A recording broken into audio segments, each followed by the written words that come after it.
Chapitre 10. L'absence dans la présence. Il y a quelque chose de pire que la douleur, celle de l'avoir niée, rejetée, étouffée sous une chape de silence qu'on appelle dénégation, mais qui ressemble à un abandon.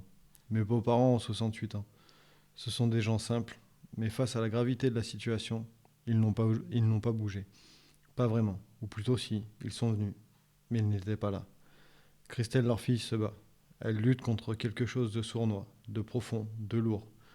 Et eux refusent de voir, refusent d'entendre. Je leur ai parlé, plusieurs fois, avec les mots de la raison, avec ceux de la peur, avec ceux de l'amour. Je leur ai dit que ça ne va pas, que leur fille est en danger, qu'on n'a pas le temps pour le confort des illusions.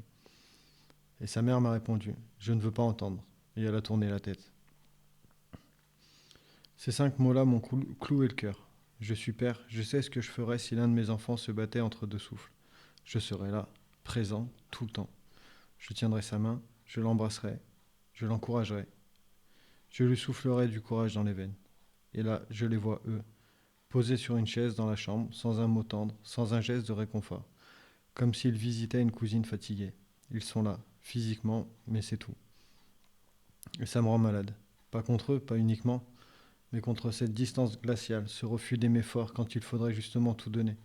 Je ne comprends pas, je n'arrive pas à comprendre. Ils ne voient pas la fragilité de leur fille, ses larmes qu'elle ravale, son souffle qui tremble, son besoin viscéral d'être portée, soutenue, aimée. Moi, je la connais. Elle a toujours été pudique dans sa souffrance. Elle ne réclame rien. Mais là, elle a besoin d'eux. Et ils ne sont pas là. Pas vraiment. Je ne peux pas m'empêcher de me projeter, d'imaginer l'un de mes enfants, hospitalisé, affaibli. Je serais incapable de rester à distance. Je pleurerais avec lui. Je le prendrais dans mes bras, même si c'est maladroit, même si ça dérange. Parce qu'aimer, c'est pas juste cocher une présence, c'est se donner. Et je les vois, eux, murés dans un silence poli, une pudeur mortelle, un déni confortable. Je les respecte malgré tout. Ce sont ses parents. Je ne peux pas leur dicter comment être père ou mère. Mais intérieurement, je hurle. Parce que leur fille se bat et qu'elle mérite mieux qu'une chaise froide au pied de son lit.